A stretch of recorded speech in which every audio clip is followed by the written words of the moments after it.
everyone. My name is Olivia, and if I'm being completely honest, when I first had the idea to start this podcast through my own brand, I really had no intention of recording an episode alone for a number of reasons. I guess I just thought, who would want to listen to me?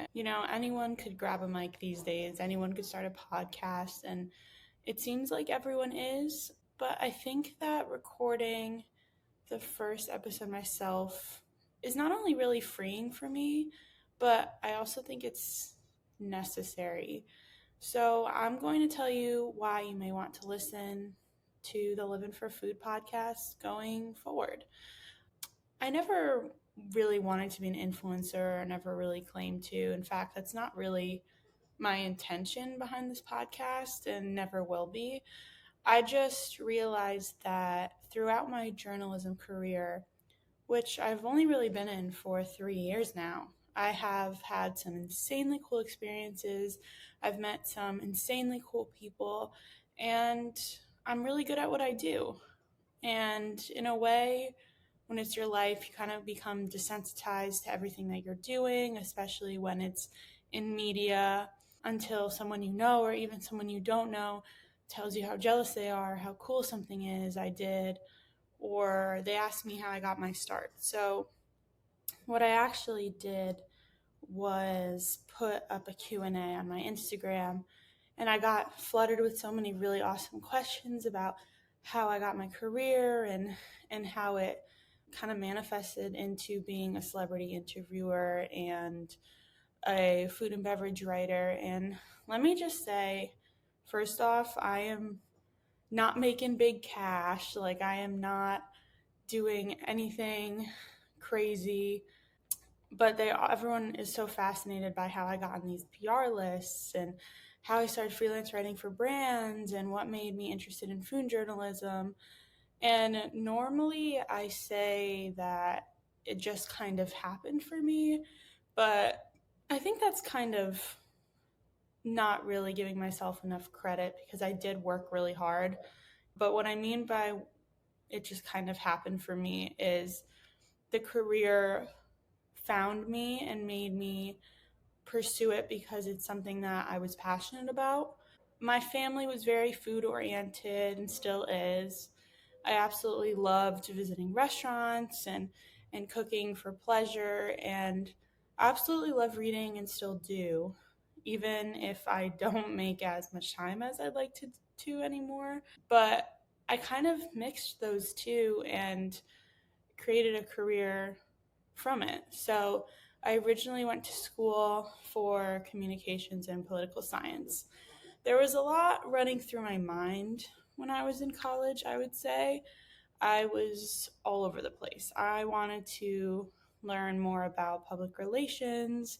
I even considered law school for a hot minute, but I always knew that writing and research papers came easy to me, but I don't think I ever really predicted that that's what I would be doing. And that's not saying I'm like a big guru for like journalism or anything or making a ton of money, because believe me, I'm like not even close.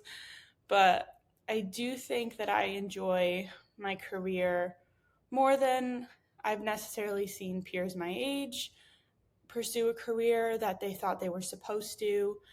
And I do think I've had a lot of media opportunities that, quite honestly, my high school self would never have guessed I was doing now.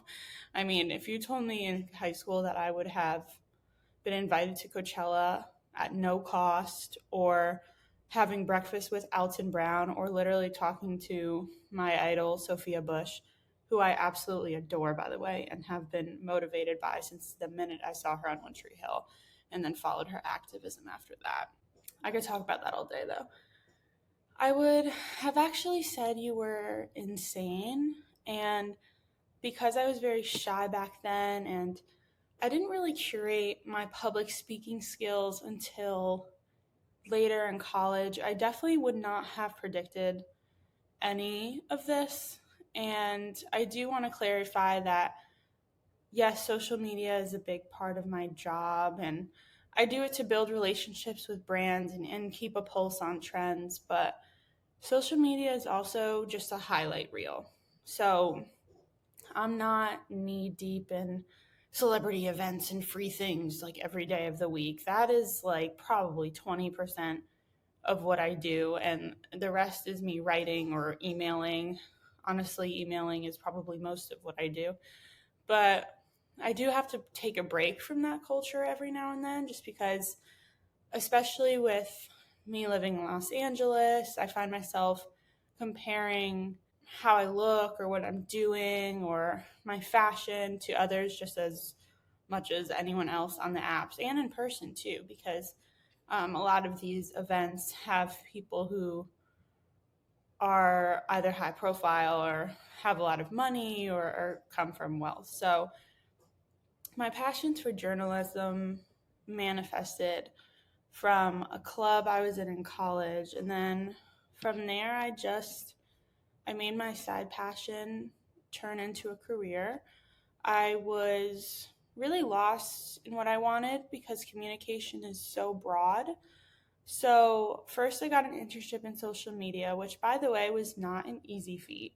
I was applying to so many internships and I was turned down from so many things. But honestly, I think it ended up being for the better because if I hadn't gotten this internship in social media, which I ended up turning into an editorial internship because that was my skill set, I don't think that this would be my job now. And I very much enjoyed the content creation part of the social media internship, but I very much knew it wasn't something I wanted to spend all of my time doing, or my main job at least doing. And then almost a year into the food and beverage journalism industry, I started interviewing celebrities. So my first ever celebrity that I spoke to was actually Mario Lopez in my social media internship. And it's funny because I took a hiatus for a bit, and then he ended up being my first one when I started doing them again. And now I can't even count how many people I've had the privilege of speaking with for editorial content. So when I first decided to start this podcast, I was really hesitant about it.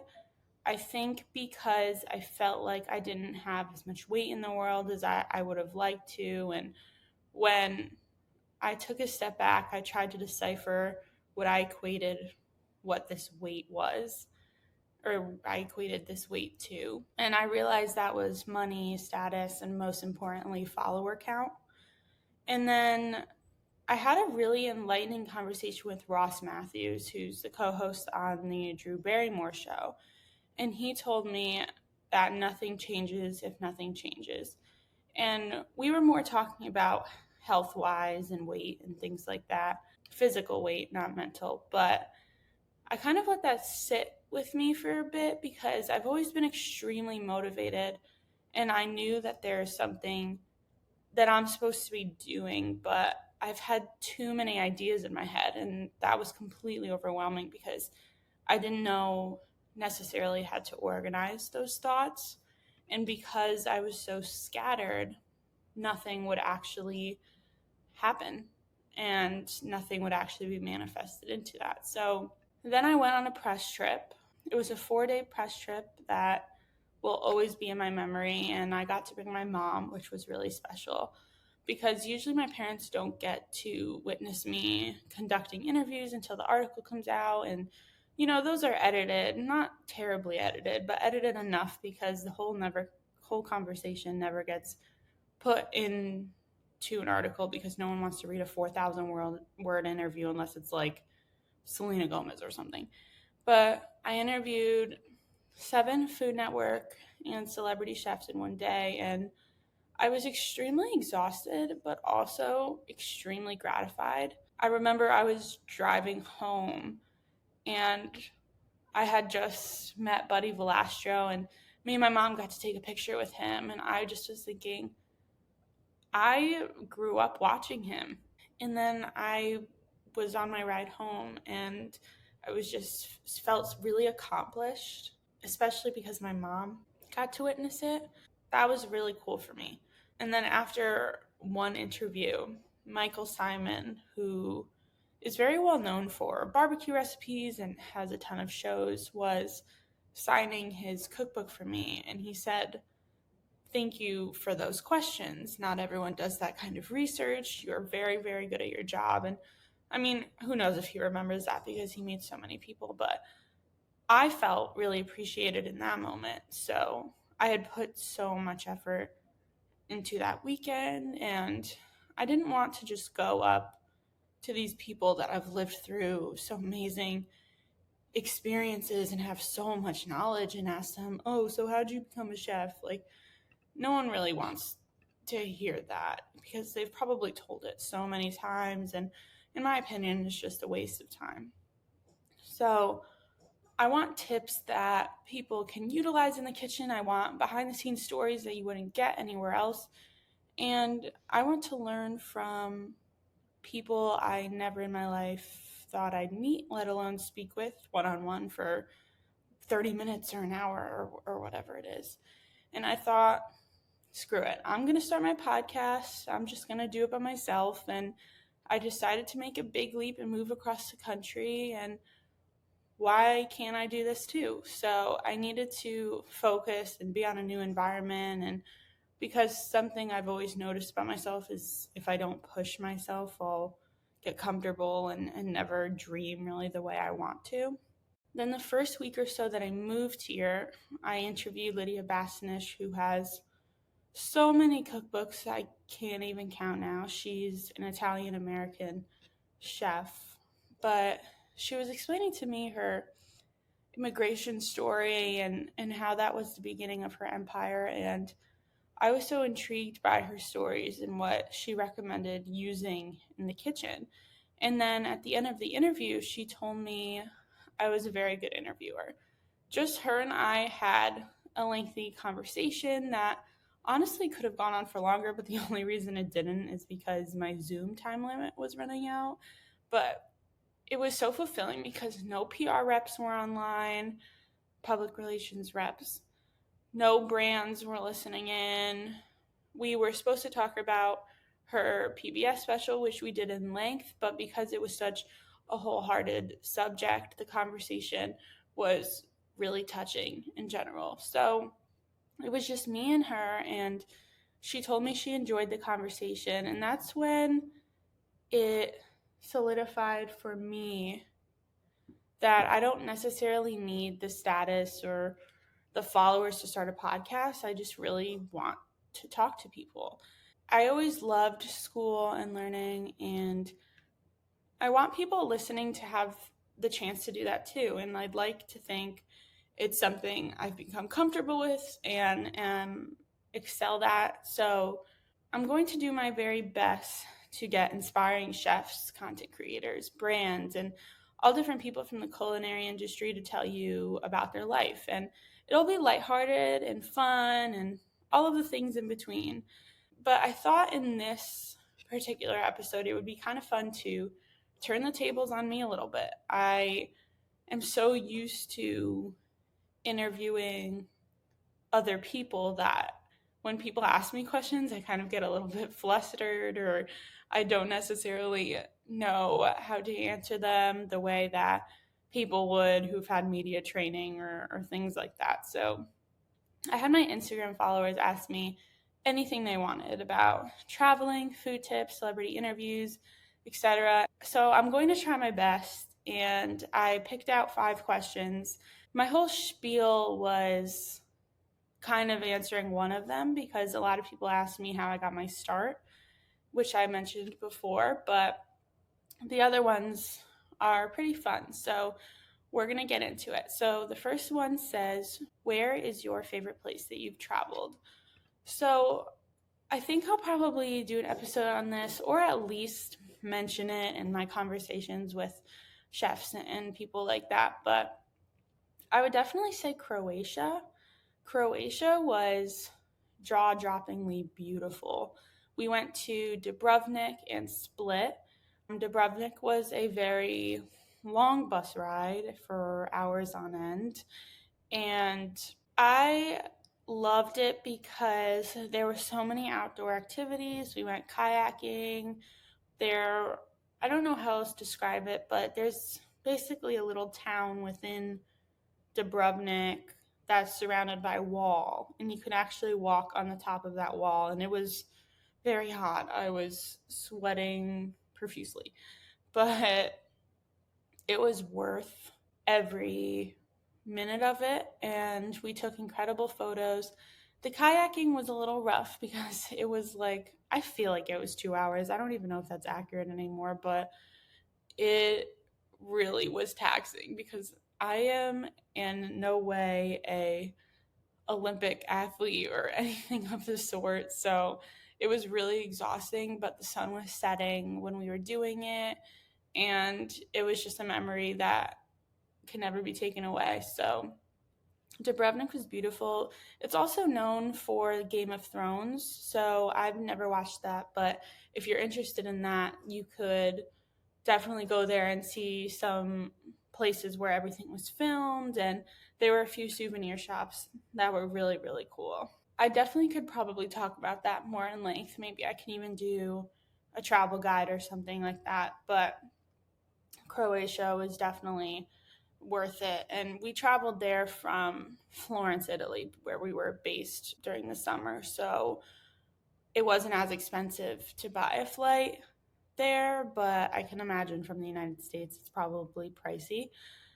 And let's go on to question 2. So I got a few questions about my study abroad experiences and traveling. So I'm going to go a little bit more general than what I was just talking about. Originally, I was studying abroad in Florence, Italy, and then unfortunately, it was COVID. There was a lot of things going on. So I had to come home. And then me and my friend decided to go back 2 years later and live in Europe and basically do a do over and kind of take back our abroad experience and do all of the things that we weren't able to do when we had to leave. So we hit so many places in Italy, which I could definitely talk about that probably for like 3 hours.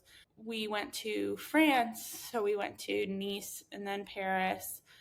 We went to Croatia, like I was speaking on. I'd have to look back and see everywhere we went, but I documented that a lot on my Instagram, especially the food portions of it, because we found so many incredible restaurants that I didn't find the first time that we went. And there's some Italy tips I can give too. So if you see gelato and it's not in one of those silver tins and covered, it's probably not the gelato you want to grab. That gelato has been sitting out. It's not as good. It's very touristy. So definitely go for ones in the silver tins. The handwritten menus at restaurants, if you see it's handwritten and it's cash only, it is so good. We found a few of those there, and one restaurant actually was making all of the food that day. So they were running out by the time we got there, but everything was so good and fresh that we didn't even care. We were just like, give us whatever you have. So there's so many places in Italy I can talk about too, but I definitely have other travel goals like Thailand, and I would like to go places other than Europe just because I was spending so much time there. So I'd love to maybe visit Australia one day. And I just did a cross country road trip with my dad. So luckily, I've gotten to see a lot of the US just through that. But I would love to see, now that I'm in California, more of Utah or hiking more. And hopefully that answers your guys' questions. But here's another one. So, do you ever talk to celebrities after the interviews are over? See, that depends on the situation. So, if they're really big names, what normally happens is they have very limited time. And if they have a very tight schedule, it's very quick. It's this is Olivia, this is who she's with, and she's going to ask you some questions. Go. And then I ask them the questions, and then it's over after that. But a lot of the time, I do really talk to a lot of them. I'm trying to think of I've never really had a bad experience with anyone. Everyone I've met so far, no matter what industry they're in, because I don't just do food and beverage, I do travel or I do entertainment or whatever it is, but I haven't really had any bad experiences with people. Everyone's been really pleasant, and you don't really know what they're like at home because I am media, so they kind of have to turn it on when I'm there and answer the questions because it will end up being in an article. But if the celebrities do have time and they are really willing to speak and we're having a great conversation, then yeah, I absolutely talk to them after, especially if it's in person. We'll chat for a few minutes or we'll grab a picture or whatever it is.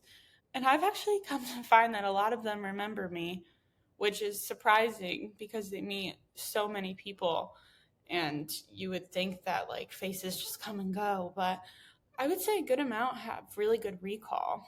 I mentioned the Sophia Bush interview earlier, and that was one of my first ones. I was so nervous because I look up to her so much. And she talked to me pretty much at length because they were able to have that extra time.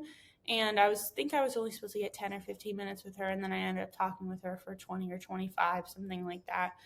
They're normally really kind and willing to do it. Here's my next question. So, who's the worst celebrity you've ever interviewed? I don't really like this question because I'm not well established enough in the industry to answer it. But I mean, I really am being honest when I say I haven't really had a bad experience. Everyone has been really nice. There has been incidences where they either maybe they don't show up or they're a little bit late, but also they're people and things happen. So I only get frustrated with that if they could have joined and just decided not to, or something behind the scenes happened. But I would say probably some of my favorite conversations were not necessarily because they're big names or because they are, I don't know, well known, but it's because I kind of really enjoyed the way they answered my questions and they were thoughtful with it. So I would say probably my top three, obviously Sophia Bush, I could talk about her all day.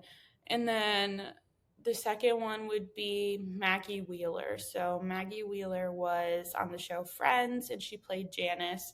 And that was literally one of the sickest experiences because my family loves Friends. Like, we watch it all the time. And I got to bring my sister. And basically, we got to go to a pop up experience. And Maggie was there, and she actually hosted a trivia for us. And we got to do a little trivia Q&A kind of thing with her and answer really fun Q&A questions. And then after that, I got to speak with her. I think it was probably 10 or so minutes. But I really liked the way she answered those questions, besides the fact that the whole thing was very grand, I guess you could say, because the production of it, there were themed foods from Friends and themed drinks, and then the whole Friends pop-up itself we got to go through, which was basically a replica of all of the sets, and this was in New York City. But she was so incredibly kind, and it's really hard to recall a show, even if you're known for it from like, when did it air? The 90s. Even if you were a big part of it and it's something that you're well known for, it's really hard to recall something like that and really answer the questions well. And I felt like she did that, and I felt like I could bounce off of her. And it's a conversation I'll always remember. I would say, actually, to answer the previous question of who the worst celebrity I've talked to is based on if they give me short answers or not, and they just kind of go yes or no, and they're very to the point, or and I don't feel like I can bounce off of it or dig a little deeper or get really what I needed for editorial content, but also just for me because a lot of these people I'm fans of. I would say Sophia, then Maggie, then I had a really, really intriguing conversation with Christy Carlson Romano. She was on Even Stevens, and she was actually Kim Possible. So that was really cool for me because when I grew up, I thought I was Kim Possible. I used her catchphrase. I thought I was so cool. And this was actually a very last minute interview, but I talked to her, and because she owns her own podcast and she's really good at speaking well, she was so wonderful in her answers. And she really loved talking about her time on Even Stevens, her time on Kim Possible. And she gave me just such great content. But beyond that, we talked about some of my life, and we talked about a lot of hers and like emotional stuff. So I really like conversations that aren't necessarily brand focused with their partnerships, because a lot of the time when it is partnership based, they often have to talk about that or circle it back to that, which is their job, and it makes sense. But I love conversations where they talk about that for a little bit, but then we're able to talk about so many other things, because these are people that I never thought I would talk to or learn from or just hear about their experiences, because I've never been on a movie set. I've never been on a television series set, or I've never been a Food Network chef. Like, I just love hearing from other people that I never would have been connected with if it wasn't for me being in journalism. So I really enjoyed her conversation. And then just the coolest one, clout wise, was probably Paul Rudd. And that was like so super last minute. But he said my name, and I kind of freaked out a little bit internally because I love him. I only talked to him first. He was one of the celebrities that he was just doing press all day. And then he was probably exhausted, to be honest. I only talked to him for like 5 minutes, but I knew what he was doing that Wednesday at 8 p.m. He was talking to me, and he said my name, so I freaked out. Okay, my next question, my last one is, what does your daily diet look like? That's a good question. So a lot of things that I post in my food account, which I've honestly been slacking on lately just because I haven't really been cooking as much or really just felt the need to record anything. But normally I eat pretty healthy, so I have some health issues, and I really need to watch the amount of sugar that I'm eating, which is very hard for me because I love chocolate and all things sugar. But I really try to strive to be gluten free, and I was doing dairy free for a while, but I kind of stopped that because I noticed that hard cheeses don't really bother me, or they're fine for me to eat. So normally I wake up, I eat the same breakfast every day, and I could do definitely a more detailed episode on this, but just to give you a gist, I basically eat fried eggs in the morning, one yolk. I do 2 eggs, one yolk, one without the yolk. And then I eat a sprout bread. I think or spelt bread. I'd have to correct that, but I do that and I toast that and then put a little bit of butter on it. And then I normally eat cantaloupe, or it's kind of whatever fruit I have around, but normally a banana every single day, and then like 2 pieces of cantaloupe or strawberries on the side. So I actually look forward to that every single day. And I don't know why, because it's such a simple breakfast, but it makes me happy. Sometimes I'll do scrambled eggs. That I actually learned how to make scrambled eggs from Anthony Porosky, but I could explain that in a different episode, how to make scrambled eggs. Maybe he'll even be on here one day, but I normally do that, or I do a smoothie. It kind of depends if I worked out in the morning. Normally I'm craving a smoothie when I work out, and then I'll put flaxseed meal in it, and I'll put unsweetened oat milk and frozen fruit. I'm really trying to lean more towards vegetables, but I like fruit better because I like everything sweet. For lunch, I'm going to say I normally do rice, white basmati rice with ground turkey and then broccoli. So very simple, not that exciting. And lately I've actually been into doing brown rice and quinoa noodles. I've been making my own sesame soy sauce, or I don't know what to call it, but I've been doing that, and then I've been searing salmon and putting it on top of that, and then the stir fry with the pasta also includes a ton of vegetables. So normally when I do a stir fry, I am kind of putting whatever vegetables I have together. So peppers, green beans, broccoli, maybe even spinach, just stuff that I already have. I try to make it as low maintenance as possible because I really have to be in the mood to cook something good. And I try to stay away from red meat. That's kind of a treat, I guess you could say, for me. So if I'm going to have a burger, I do turkey burgers. This isn't very exciting, but you guys asked.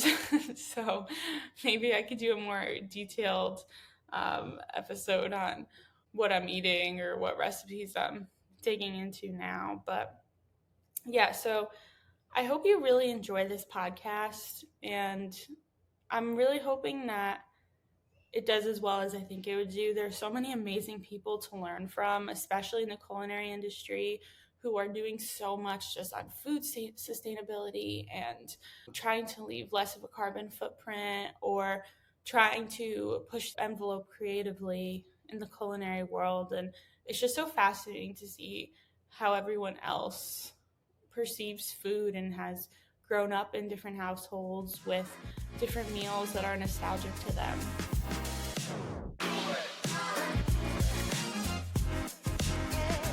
Hey fellow foodies, thanks for listening. Don't forget to leave me a review. And while you're at it, make sure to follow me at livvinforfoodpod on Instagram or TikTok, or email me at livvinforfoodpod@gmail.com. Let me know what you're cooking up this week, which guests you would like to see on the podcast, or tell me your opinions on the latest viral food trend. Until next time.